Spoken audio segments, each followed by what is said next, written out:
Saludos para todos y gracias por conectarse a este episodio de Suya Connect, un espacio para dialogar y conocer de las empresas en Puerto Rico, las que son miembros de nuestra organización y las que no, conocer a qué se dedican, qué hacen y también tener invitados especiales para que nos dejen saber, además de sus experiencias a temas de la industria, entre otros. Así que en el episodio de hoy vamos a tener a un invitado y que vamos a hacer, como hemos hecho antes, unas preguntas para conocerlo e introducirlo. Así que, primero que todo, nombre completo. Cristian, primeramente, muchas gracias por la invitación para conectar con Suya Connect y con los miembros de Suya y aquellos que tengan la oportunidad de ver estos podcasts también. Muchas gracias por escoger un lugar tan sensacional también para tener esta conversación en esta mañana. Mi nombre es Eduardo Pagán, yo soy el vicepresidente para asuntos corporativos para el grupo de transportación de Toad. Toad lleva en Puerto Rico aproximadamente unos 35 años a través de lo que fue unas adquisiciones primeras de lo que era un negocio de barcazas que se conocía como Sea Barge, y posteriormente en el 1998, después de esa compra, decide reemplazar barcazas para traer barcos que prácticamente pues genera un cambio tremendo en la velocidad del movimiento de la carga. Las barcazas tradicionalmente toman 7 días desde el norte de la Florida, Jacksonville, a Puerto Rico. Los barcos tienen un tiempo de tránsito de aproximadamente 2 días y medio. Wow. Eso fue un breakthrough tremendo para lo que eran las cadenas de suministro que se trabajaban en ese momento para muchas compañías como tal. Qué bien, qué bien. ¿Dónde naciste, Eduardo? Yo nací en el centro de la isla, en Barranquitas. Oh, sí. Yo vengo de una familia de 5 hermanos. Los 4 varones que nacimos antes que nuestra hermana, todos nacimos en Barranquitas, y de ahí nos relocalizamos hacia el área metropolitana, donde nos criamos la mayor parte de nuestro tiempo. Aunque al final de mi educación secundaria nos fuimos al pueblo de Las Piedras como tal. Oh, wow. So, mi high school prácticamente yo lo completé en Las Piedras. Qué bien, qué bien. Cuéntanos un poco así de tu infancia y tu crecimiento y qué te inspiró profesionalmente. Pues mira, gracias a Dios yo tuve una infancia muy buena. O sea, mi mamá se encargaba prácticamente de trabajar con los 5. La mayoría de nuestro desarrollo como ama de la casa, y cuando digo ama de la casa es en todo el aspecto que eso conlleva. Mi papá era un ejecutivo que trabajaba para Ford Motor Company en Puerto Rico, y eventualmente monta su propio negocio de gasolinera y demás, pero por lo menos esos primeros años de crianza de nosotros, el papá de nosotros estaba relativamente distante porque sus funciones en Ford en Puerto Rico eran bien críticas. Reportaba a los Estados Unidos. De ahí fue que tal vez aprendimos mucho de elementos de negocios como tal, y tal vez fue una inspiración para todos nosotros, y cuando digo nosotros me refiero a mis hermanos y a este servidor, de cómo mirar también oportunidades en el mundo de los negocios como alternativas para estudiar en ese sentido. Qué bien, qué bien. Mira, el centro de la isla. Está interesante. Lugares bellos y lugares que muchos se frecuentan hoy día, ¿verdad? Para turistear y para pasarla bien. Así que ¿frecuentas todavía ir allá? ¿Tienes familiares por allá? Pues mira, tengo prácticamente una segunda generación de familiares. Todavía visitamos al centro de la isla, como tú acabas de mencionar. El centro de la isla tiene un magnetismo increíble, tiene una evolución muy interesante en la parte turística también. Y de esa perspectiva, he sido un barranquiteño de corazón, donde quiera que alguien me pregunta dónde nací, y en muchas ocasiones sin preguntarme, a mucho orgullo, menciono obviamente Barranquitas, porque yo vengo también de una tercera generación de españoles que se relocalizaron en Barranquita buscando un clima frío como el que estaban acostumbrados en España. Okay. En la costa de Puerto Rico, independientemente de su belleza, ese calor era algo que no era necesariamente el interés y por eso se ubican en el centro de la isla, lo cual era muy común en esa época en la historia de ver muchos europeos que llegaban directamente al centro de la isla en ese sentido. Qué bien, qué bien. Interesante de verdad eso, así que para que vea que Puerto Rico tiene ¿cómo se llama? En toda esquina de Puerto Rico siempre hay una oportunidad que se identifica para alguien o para algo, así que bien, qué bonito conocer ese detalle, Eduardo. Eduardo, tú llevas esa responsabilidad, ¿verdad? En la empresa. ¿Cómo nos puedes decir el desarrollo que ha tenido desde que estás allí y qué representa Toad para Puerto Rico? Sí, mira, Cristian, Toad, cuando yo empecé hace 15 años atrás con la compañía, se conocía como Seastar Line. Varios años después se hace un rebranding a Toad para alinearnos con la compañía matriz que se fundó hace 50 años atrás, que da servicio desde Tacoma, Washington, hacia Alaska. Wow. Esa compañía, como acabo de mencionar, 50 años atrás la adquieren un grupo de amigos abogados que le proveían servicios de abogacía a la compañía marítima. Se ponen de acuerdo y compran la compañía. Y desde ese entonces, 2 embarcaciones semanales salen desde Tacoma, Washington, hasta Anchorage, Alaska, para servir. Esa compañía se hizo rebranding a Totem Maritime Express. Y Totem viene obviamente de la palabra indígena que representa prácticamente el monumento de varias figuras en madera tradicionalmente, claro, que representan ese elemento indígena de Alaska como tal. En un momento dado, cuando en los pasados años se empieza a hablar de cómo creamos un branding único para ambos servicios, el de Alaska al igual que de Puerto Rico, de ahí se llega al acuerdo de utilizar Toad. Okay.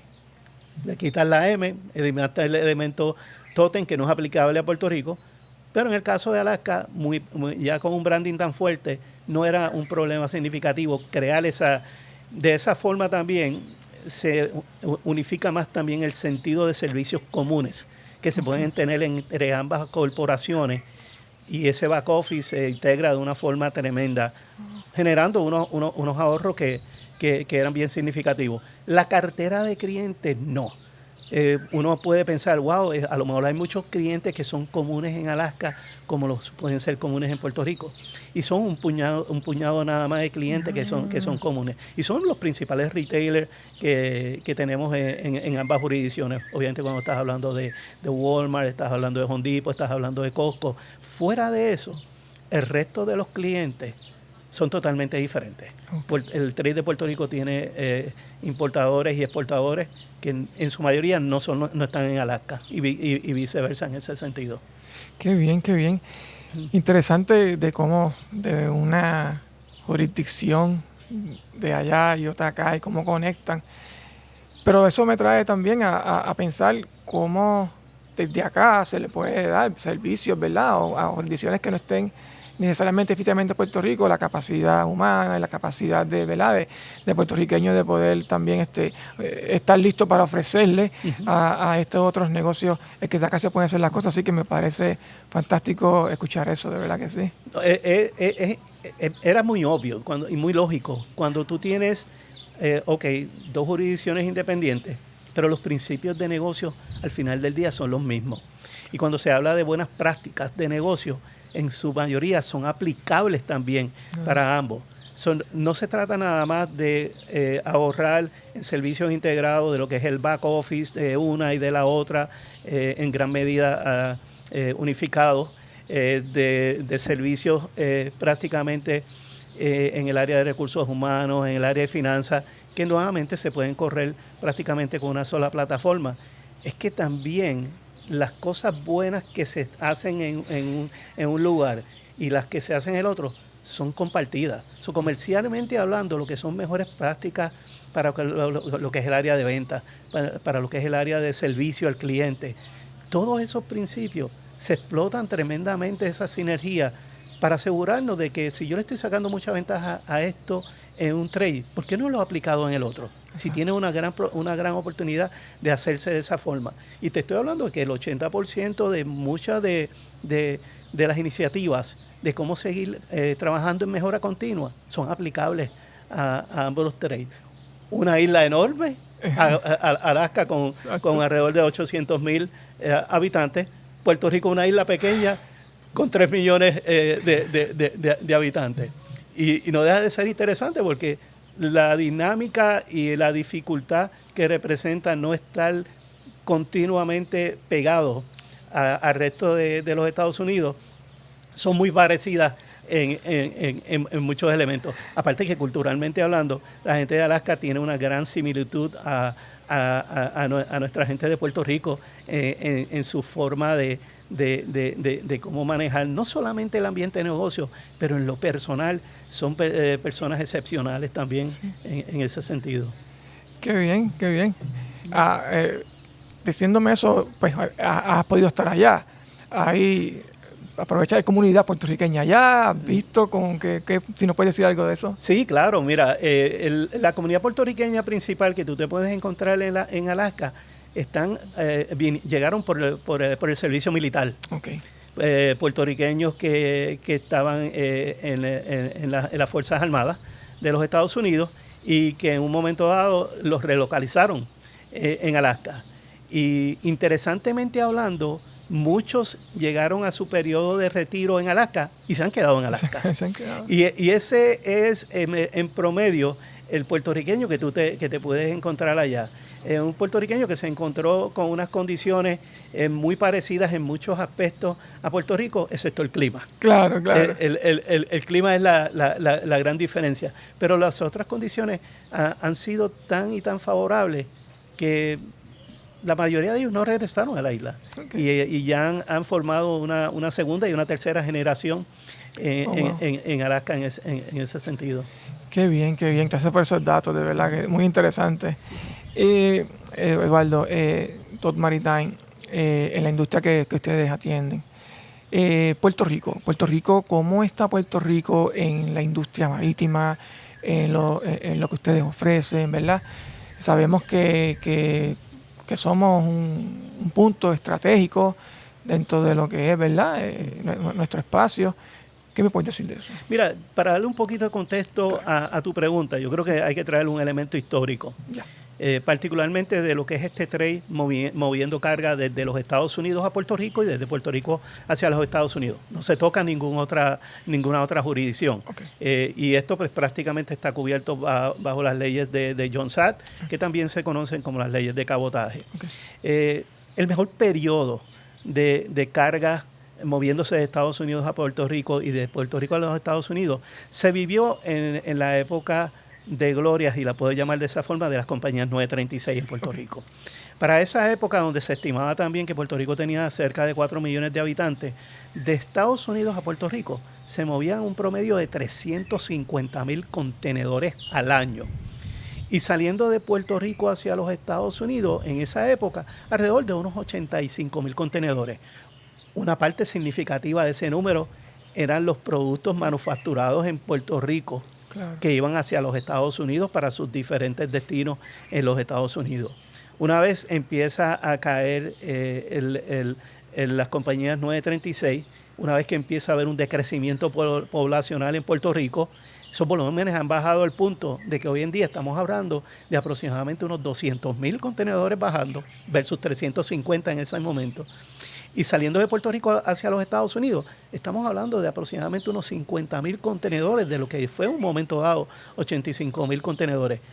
Eso es un cambio violento, un cambio dirigido por, obviamente, la pérdida de un incentivo industrial que obligó la salida de muchas compañías de Puerto Rico, y un issue poblacional que nos ha ido afectando significativamente por los pasados 12, 13 años. O sea, llevamos 12 a 13 años donde los nacimientos están por debajo de la mortandad en Puerto Rico.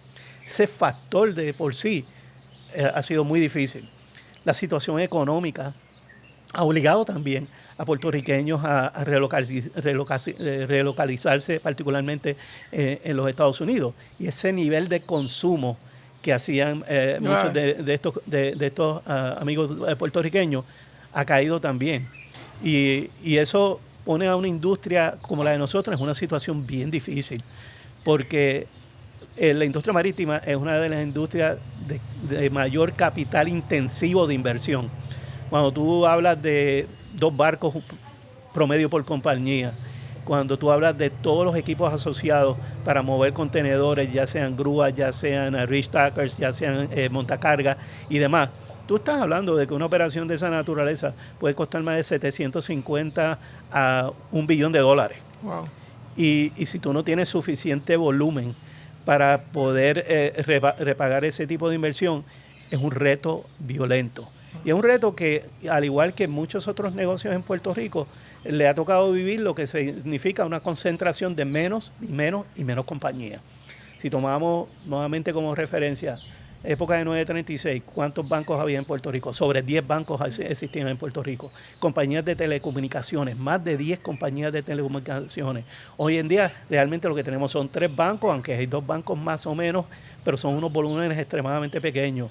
Cuando te vas a las telecomunicaciones, tenemos 3 compañías y con 2 de ellas altamente concentradas en lo que lo mismo ha pasado en el área marítima. Okay. O sea, si no tienes definitivamente una utilización razonable para justificar un retorno en tus activos, van a seguir saliendo jugadores del mercado. Y eso pone un burden bien tremendo.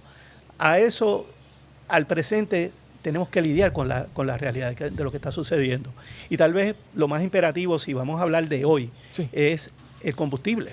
O sea, el combustible ya de por sí, época de recesión o no, o época de issues como lo que estamos viviendo en este momento, es una de las variables principales de costo del negocio marítimo. So, cualquier cambio que se dé en el combustible, que aunque bien está prácticamente asociado a un costo sobrecargo en la forma en que hacemos negocios, al final del día es difícil como quiera, cada vez que tú tienes que hacer un aumento por situaciones como las que estamos viviendo, claro, el cómo obviamente nuestros comerciantes en Puerto Rico, nuestras empresas en Puerto Rico pueden manejar eso y pueden subsistir.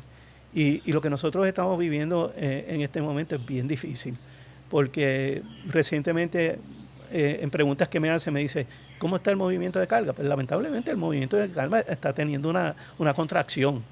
Y lo que no son bienes de primera necesidad están cayendo. Vamos a hablar de los autos como un buen ejemplo. Exacto. O sea, en este mismo año, cuando se comparan los primeros 4 meses de este año con los primeros 4 meses del año pasado, se han vendido 10,000 autos menos en ese periodo. Y para darte una idea, porcentualmente hablando, eso es más de un 20% de caída. Y esto se ha dado consistentemente en el área de autos nuevos por los pasados 3 años. Esto va declinando y va declinando. Es muy claro. Cuando hablan de bienes de segunda necesidad, ya sean electrónicos, electrodomésticos, esos volúmenes van cayendo vertiginosamente. O sea, hay una realidad de Puerto Rico en este momento. Tenemos una gran porción de nuestra población que está prácticamente en el dilema de qué puedo pagar este mes y qué pagaré el próximo en ese sentido. Si tomamos todavía en cuenta que una porción significativa de nuestra población vive en pobreza, según está definida por el gobierno federal, la asignación del programa de asistencia nutricional no es suficiente para garantizar, primeramente, una canasta nutricional. Exacto. Y segundamente, una cantidad razonable para que las familias puedan literalmente comer todos los días. Se estima en este momento que tenemos tal vez como 2 días a la semana que estas familias ni siquiera tienen para comer. Oh, wow. Y esto lo menciono porque aquellos que hemos estado trabajando diligentemente para que haya una transición de NAP a SNAP, es porque definitivamente ese dinero adicional traería mucha justicia a lo que es un desbalance de cómo opera este NAP en Puerto Rico versus el SNAP en el resto de la nación. Y para ponerlo en una dimensión clara, el NAP provee a Puerto Rico cerca de $3 billones al año para esta familia. El SNAP sería un equivalente tal vez de $1 billón a $1,5 billones más. Oh, wow. que hace una gran diferencia Definitivo. al momento de tener suficiente dinero, no solamente para comprar lo que necesitas para tener una cobertura completa, pero también para que se hagan compras de productos más nutricionales como tal. Porque lo que hay en este momento no da ni siquiera para tú necesariamente tener una cartera de marcas muy nutricional en ese sentido. Nosotros vemos esto con claridad, vemos cómo va cayendo prácticamente la venta de casi todos los commodities. Una de las ventajas de estar en el negocio marítimo es que tú tienes una amplia gama de datos que te ayudan a entender y a profundizar más de qué se está vendiendo menos, de qué se está vendiendo más. Obviamente cuando vas al sector de construcción, sí, tenemos todavía una gran cantidad de fondos federales para una gran cantidad de proyectos y ese indicador está ahí. No empece a eso. Yo le digo a la gente, tenemos que analizar también con mucho detenimiento porque hay meses que la actividad de compra de cemento en Puerto Rico es menor que la que hubo en un momento dado en ese mismo mes, el año pasado o el anterior. O sea, que hay unos desbalances ahí que hay que también entenderlo con la esperanza de que definitivamente, con tanto proyecto pendiente, con tanto dinero todavía allocated, podamos seguir viendo una actividad industrial significativa en ese sentido. En términos generales, esto es parte de lo que estamos viendo, esto es parte del gran dilema. En este preciso momento, la situación de los combustibles es crítica, afecta a todo. Si te vas a los 4 combustibles principales y tomemos la gasolina como referencia, la gasolina estaba a 70 centavos en febrero. Con esta crisis que estamos viviendo en este momento, estamos hablando de $1.20. Estamos hablando más de un 50% de gasto.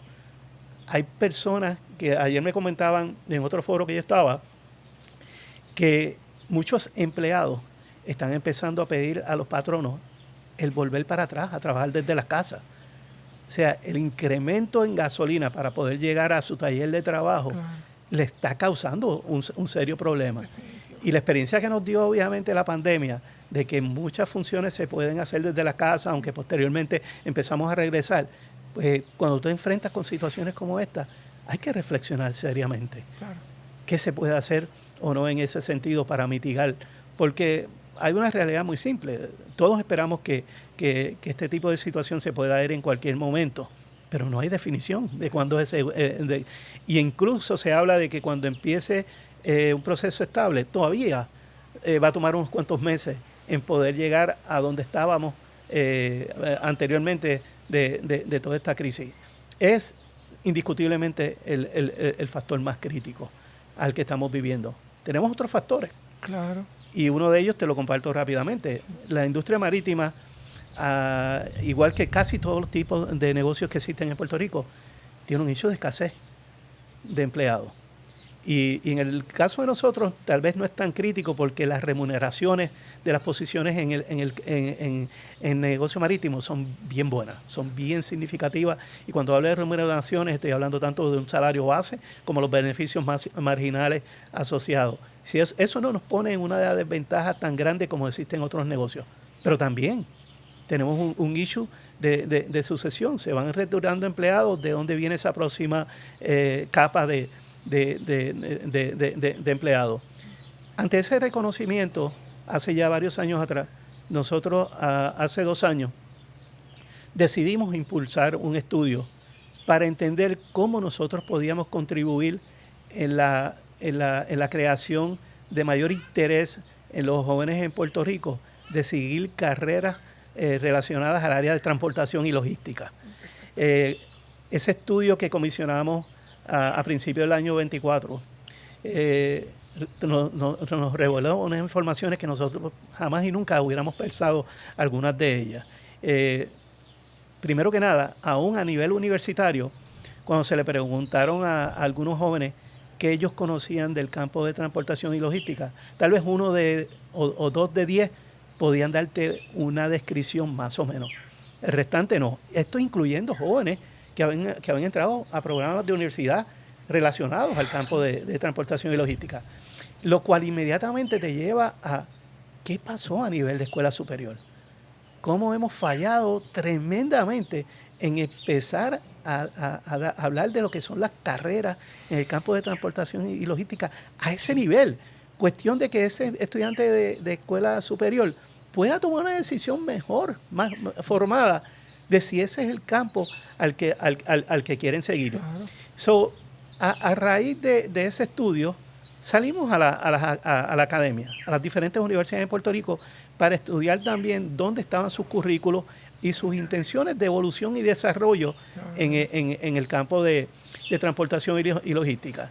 Y en medio de ese ejercicio, lo que iba a ser originalmente la selección de una sola compañía para que se convirtiera en el centro de excelencia para transportación y logística, terminamos con dos opciones.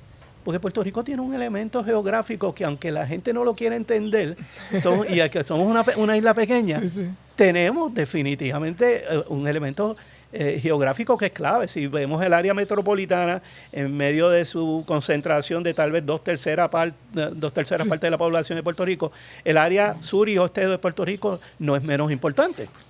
Y obviamente pues tiene instituciones académicas con una gran solidez en ambos polos. Y de ahí también entender, cuando estás hablando de excelencia, pues vas más allá de una oferta de inmediato, de cursos y demás. Estás hablando de capacidades para desarrollar investigación y para desarrollar proyectos de innovación. A raíz de eso, nosotros decidimos hacer la inversión del Centro de Excelencia de Transportación y Logística en el Colegio de Mayagüez. Muy bien. Para la cual obviamente nos sentimos extremadamente orgullosos, pero a la misma vez reconocimos que había una oportunidad en el área metropolitana para lo que son necesidades inmediatas de carrera para el área de puestos para el área de transportación y logística que pudieran salir del currículo normal o un currículo modificado en eso. Y de ahí hicimos una alianza también con la Universidad Politécnica de Puerto Rico. Para ambos programas decidimos, ok, ¿cómo nos podemos comprometer en términos financieros para ello? El programa con el Colegio de Mayagüez está prácticamente descansando en una inversión de $1 millón por año por los próximos 10 años, para un total de $10 millones en ese periodo. En el caso de la Universidad Politécnica, una aportación de $200,000 anuales, con un compromiso también de pledge de 10 años, lo cual al final del periodo estaríamos hablando de aproximadamente unos $2 millones.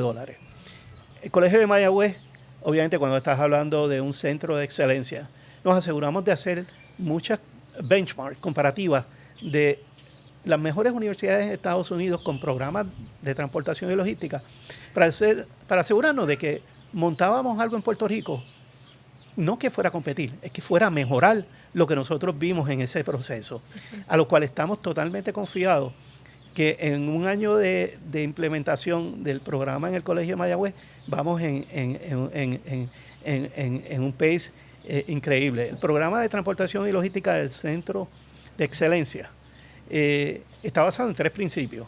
Número 1 es cómo ayudamos a la comunidad universitaria que está relacionada al área de transportación y logística, una gran concentración de ella bajo el Departamento de Ingeniería Industrial.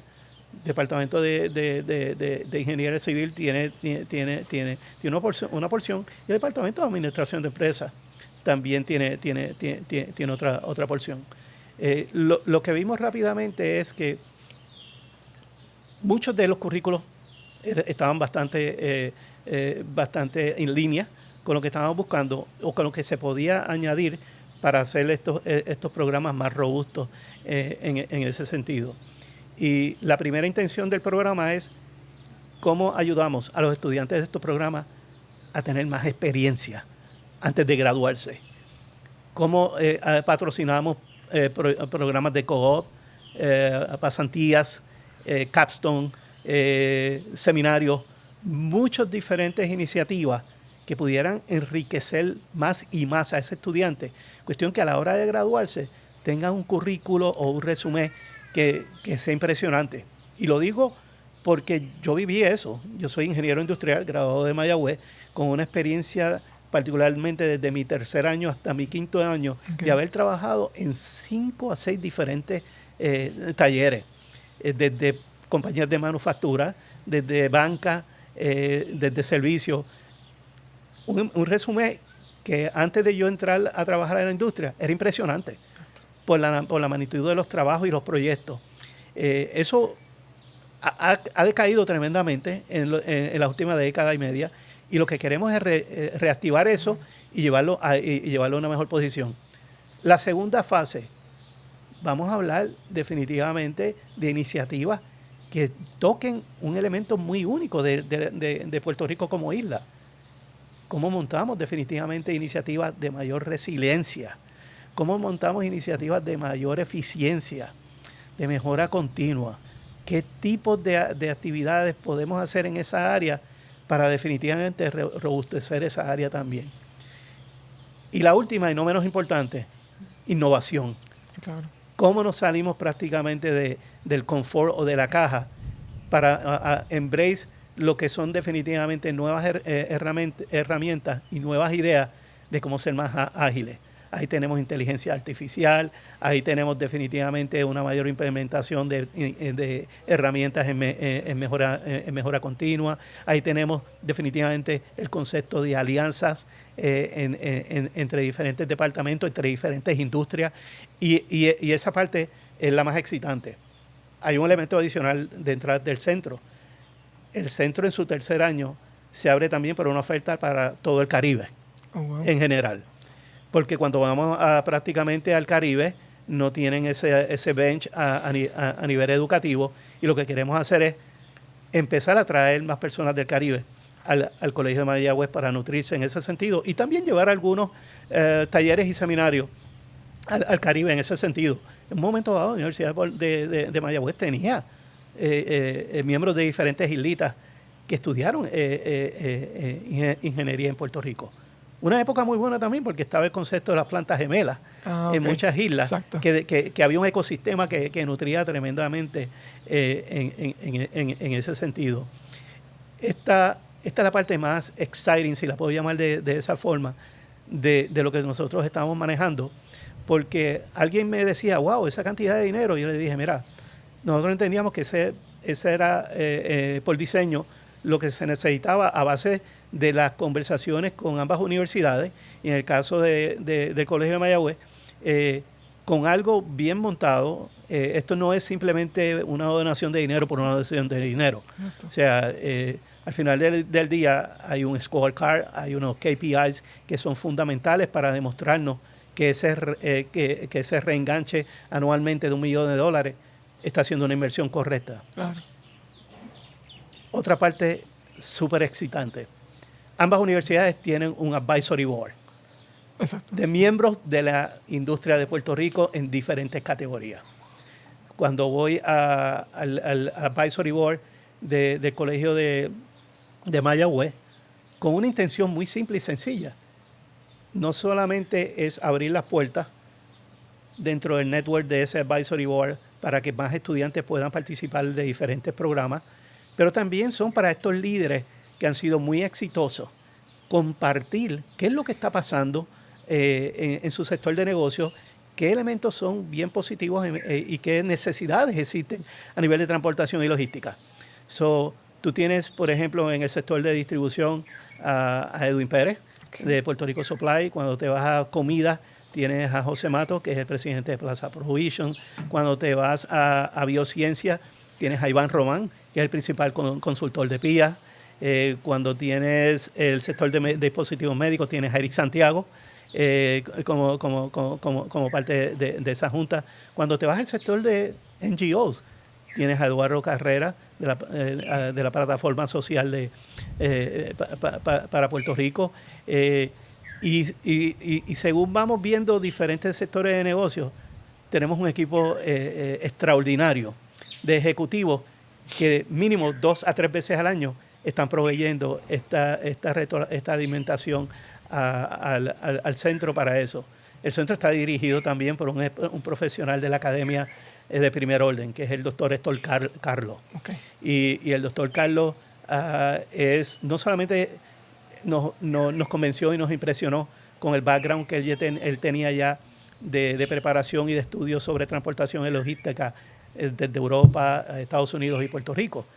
Pero es que definitivamente tiene la chispa y tiene ese elemento de Beautiful Mind, de cómo definitivamente seguir cogiendo ventaja de todos estos elementos y llevarlos a producir. Y al día de hoy es extremadamente agradable decir que en un año y medio desde que se inaugura el centro al día de hoy, es impresionante los proyectos que se están trabajando. Esta parte nos llena de mucho orgullo.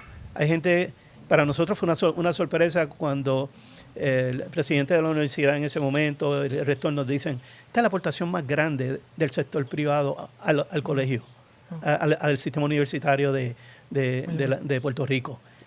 Esa no era nuestra intención. Nosotros no queremos utilizar ese argumento como un bragging element. No. A nosotros lo que nos importa que se pusiera a trabajar algo que fuera de valor, que añadiera valor y que eliminara esta necesidad de que cuando necesitamos profesionales saliendo de la academia o posteriormente tener un bench fuerte, que esté ahí.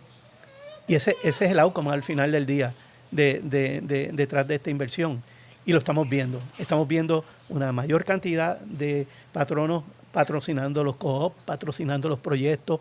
Y esa es la esencia de lo que queremos. Y definitivamente las ideas que en ocasiones muchas organizaciones no tienen los recursos de cómo trabajarlas, llevarlas al centro de innovación y empezarlas a mover. Imagínate que nosotros pudiéramos abastecer los negocios de Puerto Rico durante las horas de la noche donde no hay congestión vehicular en Puerto Rico.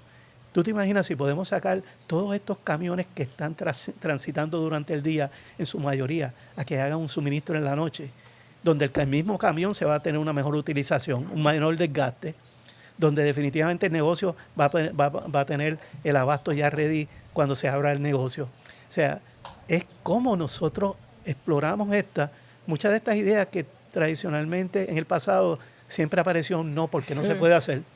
Ahora estamos hablando de probarlas en una forma científica, de que sí se pueden hacer, claro, y que tenemos que aspirar a eso.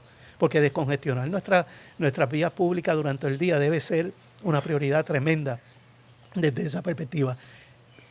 Disculpa que haya elaborado tanto en esto, pero es que para nosotros esto es algo que es bien, que una realidad de unas deficiencias o de unas áreas de oportunidad que tenemos en Puerto Rico, y nosotros desde la perspectiva de transportación y logística estamos tratando de establecer una evolución de clase en lo que refiere a esta área también.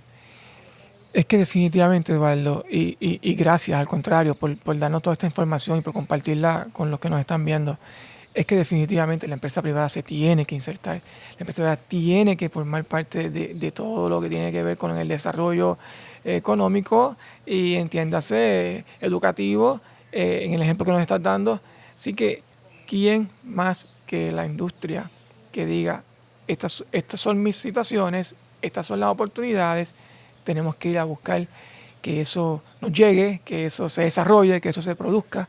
Así que yo al contrario, encantado que nos hayas dado esos datos y que lo hayas compartido con nosotros, y esperemos el éxito de eso. Y en un futuro no tan lejano esperamos tener otro episodio para hablar de resultados y de ideas y de resultados que sean palmables. Pero va a ser un placer.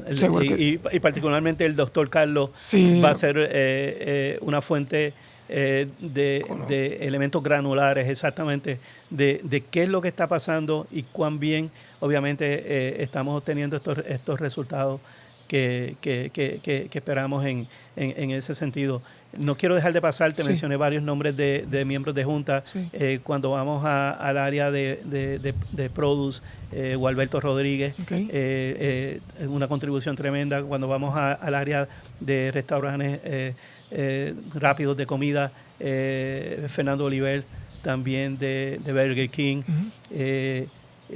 María del Mar Rodríguez, que toca prácticamente lo que es el movimiento de carga desde Puerto Rico a islas del Caribe. O sea, es que, vuelvo y te repito, es agradable cuando vemos a estos grandes profesionales también proveyendo ese insight que de la única forma en que para la academia entenderlo es escuchando. Escuchándolo.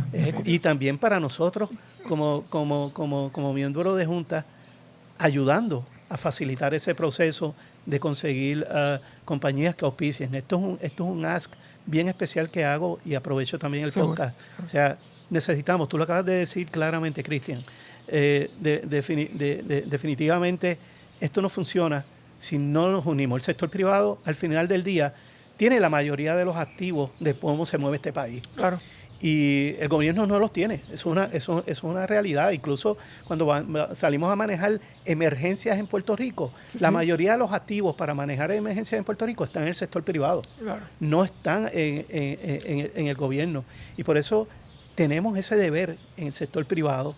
Y según nosotros lo estamos haciendo en el área de transportación y logística, en el área de aeronáutica hay un gran número de compañías que ya también están comprometidas en esa evolución. Necesitamos ver más y más sectores de negocio que hagan lo propio, porque la academia depende enormemente de nosotros y el ecosistema en general depende de la integración de nosotros en muchas formas en ese sentido también. Definitivamente, los nombres que mencionas también son extraordinarios, ¿verdad? Personas que puedan dar ese input. Hace poco hablábamos de eso mismo también, de cómo transmitir a los jóvenes, ¿verdad? Información, y qué mejor por vía de la educación, ¿verdad? No siempre se tiene la oportunidad, pero creo que es una conexión directa en que estas juntas con este programa y transferirle a cada uno de esos profesionales futuros que se están desarrollando en la industria en que sea, que tenga esa, además de la experiencia, ese insight, esa información. Así que nada, los felicito, ¿verdad?, por la iniciativa y le deseamos el mayor de los éxitos, como decimos. Muchas gracias, y gracias a ti por darnos la oportunidad para poder discutir y elaborar más sobre eso aquí hoy. Pero para ir cerrando, entonces ya, Eduardo, sabemos que además de este ejemplo, has participado en distintas industrias, has presidido muchas. Un poco ese espacio que te permite, ¿verdad?, tanto tu vida personal como tu vida profesional, de poder dar, que nos puedes compartir de esas experiencias que has tenido y lo importante que puedan ser, ¿verdad?, para que todos otros profesionales cojan el ejemplo. Pues mira, yo cuando me gradué del colegio de Mayagüez voy directamente al sector de manufactura y estuve un año en una compañía electrónica. Época muy buena. Sí, claro. Vuelvo y te repito, antes de yo graduarme tenía 3 ofertas de empleo, para que tengas una idea. Al año me voy a trabajar para una compañía que posteriormente Unilever la compra 2 años luego, y estuve trabajando en diferentes roles de supply chain con esa compañía por 21 años. Desde roles a nivel de plantas, desde ingeniería industrial hasta gerente de operaciones. De ahí me voy para Inglaterra con el Parent Company 2 años y trabajo en la estrategia de diseño para toda la cadena de suministro, para el área de productos personales de Unilever, para toda Latinoamérica. De ahí regreso y voy al área de ventas y mercadeo internacional de Unilever, de la división de Estados Unidos.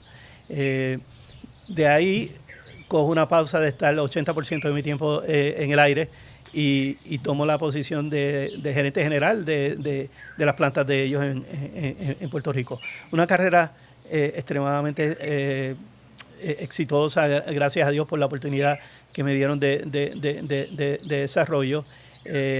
Posterior ahí, voy de gerente general a una compañía de dispositivos médicos en Puerto Rico por 3 años también, lo cual me dio la oportunidad de entrar a ese otro campo de negocios que es uno bien importante para la isla.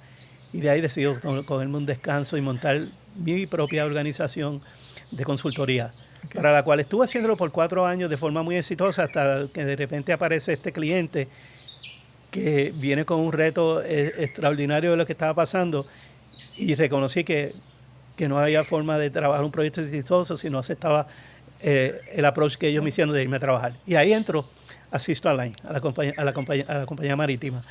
Algo interesante, porque me convierto en el primer puertorriqueño que viene fuera de la industria. La industria de transportación y logística tiende a reciclar sus ejecutivos a través de las diferentes compañías. El traer a un outsider y mucho más a alguien que viene del lado del cliente no era una práctica común. Pero en ese momento, System Line tomaron la decisión porque ellos entendían que les carecía tremendamente ese insumo del cliente de cómo mejorar el negocio. Y de ahí es que me hacen el approach. Y para mí fue extremadamente agradable el que ese fuera el approach, porque sentí cuán honesto era ese ask y cuán importante iba a ser mi contribución de traer ese insumo del lado del cliente. Y gracias a Dios, dentro del medio de la crisis que estaba viviendo el negocio también, logramos implementar 3 diferentes iniciativas donde llegamos al negocio a entrar en ganancias en un periodo de un año. Y de ahí seguimos evolucionando en el concepto de mejora continua, en el concepto de cultura organizacional, y hemos sido muy bendecidos a través de los últimos 14 años. Gracias a Dios por traer una oferta de valores que los clientes la han entendido y nos dieron definitivamente la confianza para poder trabajar juntos en ese sentido. Y en términos bien simples, para resumir esto, el equipo comercial de Toad, a través de los últimos de este periodo, yo siempre los llevé a enfocarse en lo siguiente: conozca bien el negocio de nuestros clientes, escuchen más lo que ellos necesiten, en vez de usted forzar una venta de algo que probablemente no necesitan. Eso es fundamental. Nosotros vamos a montar proposiciones de valores a base de lo que ellos necesitan, no a base de lo que nosotros le queremos vender. Claro. Porque de lo contrario, simplemente vamos a estar haciendo más de lo mismo y no vamos a llegar definitivamente a crear ningún factor que definitivamente impresione a ese cliente y que piense que definitivamente está teniendo un buen retorno de habernos seleccionado en ese sentido. Y eso ha sido imperativo para nosotros. Yo tengo un rule of thumb con mi equipo comercial, al cual yo le decía: si usted entró a una reunión con un cliente y si el cliente no habló más de 2/3 partes en esa reunión, eso no fue una buena reunión. Nosotros estamos ahí para escuchar, para hacer preguntas y escuchar y entender qué podemos formular como una solución para esos retos que tienen. Si nosotros no logramos hacer eso, perdimos el valor de esa reunión en ese sentido. Qué bien, qué bien. Hay que traer todos los to-do items para poder llegar de nuevo hacia atrás y decirle: mira, aquí están las soluciones. Qué bien, Eduardo. Bueno, Eduardo, ya estamos culminando el episodio y quisiera darte el espacio, unas palabras para los empresarios, para las empresas de nuestra organización y los que estaban viendo. Así que, adelante. Nuevamente, muchas gracias por la oportunidad de estar aquí. Yo creo que el desarrollo de Puerto Rico, más y más que nunca, va a depender de cuánto nosotros nos unimos como sector privado para trabajar tanto con el sector de gobierno local, como también con las agencias federales que competen en algunos de estos asuntos. El pensar de que algún sector de esto, trabajando solo, va a lograr avanzar a Puerto Rico al próximo nivel es imposible. El sector privado, yo sigo diciendo que tenemos un peso mayor, porque nosotros tenemos obviamente inversiones y formaciones que pueden contribuir significativamente a que creemos un mejor entorno de negocios en Puerto Rico, y siempre teniendo en consideración que nosotros estamos aquí para el bienestar de los puertorriqueños. Exacto. Y que nosotros estamos aquí para trabajar en conjunto en soluciones que definitivamente nos ayuden como sociedad a definitivamente estar mejor en todo el sentido de la palabra, tanto física como mentalmente hablando. Y si nosotros no ponemos de frente ese elemento y nos concentramos nada más en cómo seguir explotando el beneficio financiero en este negocio, no vamos para ningún lado. Tenemos que definitivamente tenemos que tomar en consideración que estamos viviendo en un entorno donde hay una pobreza todavía significativa. Claro. Estamos hablando también de una pobreza infantil que supera el 50%. Es cómo ayudamos a nuestra familia a generar esa movilidad. Y para eso los tenemos que incluir en la ecuación de todo lo que vayamos a diseñar para echar a Puerto Rico para adelante. Al final del día, ninguno de nosotros quiere que una porción tan significativa de nuestra población tenga que vivir de ese tipo de asistencia. Los queremos trabajando, y los queremos trabajando con trabajos dignos y con compensaciones razonables para generar ese sentido de worth también.